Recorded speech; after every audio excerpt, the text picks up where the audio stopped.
بسم اللہ الرحمن الرحیم۔ خواتین و حضرات السلام علیکم۔ وہ لوگ جو دل کے پٹھوں کی بیماری میں مبتلا ہوتے ہیں، جن کے دل کے پٹھے کمزور ہو جاتے ہیں، جن کے دل کے پٹھے سخت ہو جاتے ہیں، یا جن کے دل کے پٹھے پوری طرح کھلتے نہیں ہیں، بہت بڑا مسئلہ ہوتا ہے پھیپھڑوں میں پانی آنے کا، خاص طور پہ جب دل کا پٹھا کمزور ہو جائے۔ اب وہ کسی بھی وجہ سے ہو سکتا ہے۔ زیادہ تر جو دل کا پٹھا کمزور ہوتا ہے، ایک تو ہارٹ اٹیک کے بعد، خدا نخواستہ اگر دل کے سامنے والے حصے کا اٹیک ہوا ہے اور اس کا علاج پراپر نہیں کیا گیا، دوائیں پابندی کے ساتھ نہیں کھائی گئیں، تو دل کا پٹھا اتنا کمزور ہو جاتا ہے کہ اس کے سکڑنے کی صلاحیت بہت کم ہوتی چلی جاتی ہے۔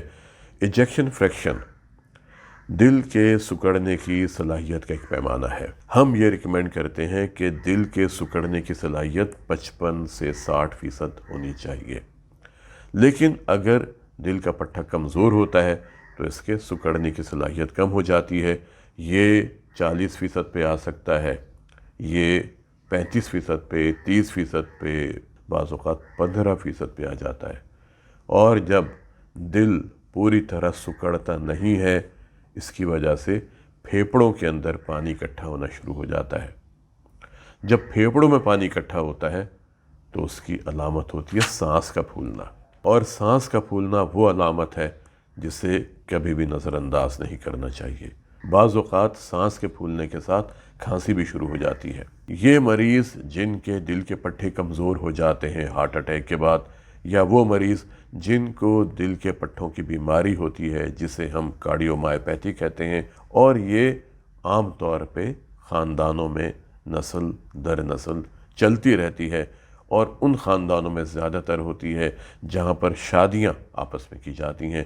ان خاندانوں میں کارڈیومائیوپیتھی کی بیماری کا جین نسل در نسل منتقل ہوتا رہتا ہے۔ جب دل کا پٹھا کمزور ہوتا ہے، جیسے میں نے آپ کو کہا کہ دل کے پٹھے کے سکڑنے کی صلاحیت کم ہو جاتی ہے، جب دل کا پٹھا سکڑتا ہے تو یہ خون کو آگے پھینکتا ہے، لیکن جب یہ کمزور ہوتا ہے تو خون کو یہ آگے نہیں پھینکتا، بلکہ وہ خون جو پھیپھڑوں سے دل کے بائیں حصے میں آ رہا ہوتا ہے، اس کا بہاؤ بھی کم ہو جاتا ہے، کیونکہ جب دل کا پٹھا سکڑے گا نہیں، وہ خون کو آگے نہیں پھینکے گا، تو پیچھے پریشر زیادہ ہوتا چلا جائے گا۔ جیسے ایک روڈ پر ٹریفک چلتی ہے اور آگے کی گاڑی اچانک سے رک جائے تو پیچھے کی گاڑیاں رکنا شروع ہو جاتی ہیں، اور پوری ایک لمبی لائن لگ جاتی ہے گاڑیوں کی، کیونکہ ٹریفک کے بہاؤ میں رکاوٹ آ گئی تھی ایک گاڑی کے رکنے کی وجہ سے۔ اسی طرح جب دل کے پٹھے کے سکڑنے کی صلاحیت کم ہوتی ہے، یا یہ پوری طرح کھلتا نہیں ہے، یا یہ سخت ہو جاتا ہے، جب دل کا پٹھا سخت ہو جاتا ہے یا دل کا پٹھا موٹا ہو جاتا ہے تو دل کے نیچے والے بائیں حصے میں خون کو جمع کرنے کی صلاحیت کم ہو جاتی ہے، اور پھر وہی بات کہ جب خون کا بہاؤ آگے نہیں جاتا تو پیچھے کی طرف پھیپھڑوں میں پریشر زیادہ ہوتا ہے، اور خون کا پانی پھیپھڑوں کے اندر آنا شروع ہو جاتا ہے، جس کی وجہ سے سانس پھولتا ہے۔ سانس کا پھولنا دل کے پٹھے کی بیماری کی پہلی علامت ہو سکتی ہے، لیکن اگر خدا نخواستہ آپ کا سانس پھولتا ہے، اس کی اور بھی وجوہات ہوتی ہیں۔ آج کے پروگرام میں آپ کو سانس کے پھولنے کی اس وجہ کے بارے میں بتاؤں گا جو دل کے پٹھوں کی کمزوری کی وجہ سے ہوتا ہے۔ ہارٹ اٹیک کے بعد اگر مریض کا سانس خراب ہونے لگتا ہے، سیدھا لیٹنے سے سانس خراب ہوتا ہے، سیدھا لیٹنے سے سانس خراب ہونے کے بعد کھانسی شروع ہو جاتی ہے، وہ اٹھ کے بیٹھتے ہیں تو انہیں سکون ملتا ہے۔ بعض مریض چلنے لگتے ہیں، وہ چلتے رہتے ہیں، کھڑکیاں کھول دیتے ہیں کہ تاکہ ان کا سانس بہتر ہو۔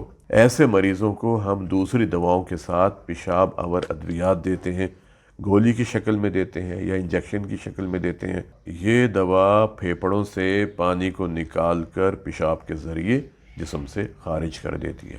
جب پیشاب زیادہ آتا ہے تو مریض کا سانس بہتر ہونا شروع ہو جاتا ہے۔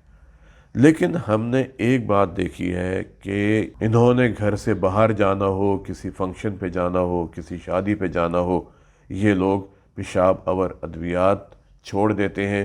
یہ کہتے ہیں کہ اگر ہم نے پیشاب آور گولی کھائی ہو، اس کی وجہ سے ہمیں بار بار جانا پڑتا ہے اور وہاں پر ہمیں شرمندگی ہوتی ہے کہ آپ کیوں بار بار پیشاب کے لیے جا رہے ہیں۔ اس کے بعد غلطی یہ کرتے ہیں کہ گھر آ کر بھی یہ دوا نہیں کھاتے۔ اب یہ دوائی ہے، اس کا نام ہے فروسیمائڈ، یا اس کے ساتھ ہم ایک اور دوائی ایڈ کر دیتے ہیں جسے ہم کہتے ہیں اسپائرونولیکڈون۔ اب یہ دو دوائیں زیادہ تر استعمال ہوتی ہیں، اس کے علاوہ اور بھی دوائی ہیں۔ اب فروسیمائڈ یہاں پر لیسکس کے نام سے بھی ملتی ہے، اگر اس میں ہم اسپائرونولیکٹون ایڈ کر دیں تو اسپائرومائڈ کے نام سے بھی ملتی ہے۔ اس کے اندر ایک اور اگر ہم کیمیکل ایڈ کر دیں جو پیشاب میں پوٹیشیم کو زیادہ خارج ہونے سے روکے، اسے لیزورائڈ بھی کہتے ہیں۔ اصولاً مجھے برانڈ نیم نہیں بتانے چاہیے، لیکن پاکستان کے اندر جیسے میں نے پہلے کہا کہ دوائیں جنیرک نام سے فروخت نہیں ہوتی۔ لوگوں کو لیسکس کا نام یاد ہے، لوگوں کو اسپائرومائڈ کا نام یاد ہے، لیزورائڈ نام یاد ہے، لیکن اگر میں ان سے یہ کہوں کہ آپ فروسیمائڈ نہ کھائیں تو وہ پریشان ہو جاتے ہیں۔ یہی وجہ ہے کہ اکثر ہمیں فون آتے رہتے ہیں کہ ڈاکٹر صاحب لیسکس نہیں مل رہی، اب بتائیں میں کیا کروں۔ پھر میں انہیں کہتا ہوں کہ دیکھیں دوائی ہے فروسیمائڈ، آپ کیمسٹ کے پاس جائیں اور ان سے کہیں کہ مجھے فروسیمائڈ دو، یا مجھے ایسی دوائی دو جس میں فروسیمائڈ اور اسپائرونولیکٹون کی کمبینیشن ہو۔ لیکن ہمارے ہاں سب سے بڑی وجہ جنیرک ناموں کا استعمال نہ ہونا ہے۔ بات ہو رہی تھی ان دواؤں کے استعمال کے حوالے سے، بلکہ ہم نے تو یہ دیکھا کہ بزرگ ان دواؤں کے استعمال کرتے ہی نہیں ہیں۔ میرے ایک مریض تھے، ان کی یہ عادت تھی کہ وہ پیشاب آور ادویات کا استعمال ریگولر نہیں کرتے تھے۔ جب کبھی سانس زیادہ خراب ہوا، انہوں نے یہ دوا کھا لی، اور جب ان کا سانس بہتر ہو جاتا تھا پھر وہ اس دوا کو چھوڑ دیتے تھے۔ نتیجہ یہ ہوتا تھا کہ ہر 2 ہفتے کے بعد یا 3 ہفتے کے بعد ان کا سانس اتنا زیادہ خراب ہوتا کہ ان کے گھر والے انہیں اٹھا کر کسی نزدیکی ہسپتال میں لے کر جاتے۔ اب ہسپتالوں میں ہمارے ڈاکٹرز کام کر رہے ہوتے ہیں، لیکن ان کو کارڈیالوجی کا اتنا تجربہ نہیں ہوتا کیونکہ یہ ایک جنرل ہاسپٹل ہوتا ہے۔ پھر وہاں پر جا کر وہ میری ڈاکٹر آن ڈیوٹی سے بات کرواتے، انہیں میں سمجھاتا کہ دیکھیں یہ ہارٹ فیلئر کے مریض ہیں، یہ پیشاب آور ادویات کا استعمال نہیں کرتے، آپ ان کی دیکھیں سیچوریشن کتنی ہے۔ اگر ان کی سیچوریشن کم ہو رہی ہے، ان کے دل کی رفتار بہت تیز ہو رہی ہے، اگر اس میں گیلپ آ رہا ہے، خاص دل کی آوازیں ہوتی ہیں، ان کی گردن کے اندر جو وینز ہیں وہ پھول گئی ہیں، اور ان کے پھیپھڑوں کے اندر کریکلز آ رہے ہیں، ان کے پھیپھڑوں میں کریپیٹیشنز، خاص قسم کی آوازیں ہوتی ہیں جو پھیپھڑوں میں پانی کے جمع ہونے کی وجہ سے ہوتی ہیں، اور اگر ان کا بلڈ پریشر نارمل رینج میں ہے تو پھر آپ ان کو انجیکٹیبل فارم میں یہ دوائی دیں تاکہ اس کا اثر فوری ہو۔ وہی ہوتا، ان کو آکسیجن لگائی جاتی، ان کو انجیکشن دیے جاتے پیشاب آور دوا کے، اور 2-2.5 گھنٹے کے بعد وہ ٹھیک ہو جاتے، پھر گھر جاتے، پھر اپنی عادت کو دہراتے، دوائی نہیں کھاتے اور اس کیفیت میں چلے جاتے۔ ایک دفعہ یہ ہوا کہ انہوں نے 2 ہفتے تک دوائی نہیں کھائی، کسی فنکشن میں گئے، وہاں جا کے بہت زیادہ کھانا کھا لیا، جب گھر واپس آئے تو رات کے 11 بجے ان کا سانس خراب ہونا شروع ہو گیا، اور پھر اتنا خراب ہوا کہ جب ان کے گھر والے ان کو ہسپتال لے کے گئے تو ان کا انتقال ہو چکا تھا۔ اس لیے میں دل کے ان تمام مریضوں سے ریکویسٹ کروں گا کہ اگر آپ کو پیشاب آور ادویات دی گئی ہیں، آپ نے نہ تو اس دوائی کی مقدار میں خود سے کمی کرنی ہے اور نہ آپ نے اس کو چھوڑنا ہے۔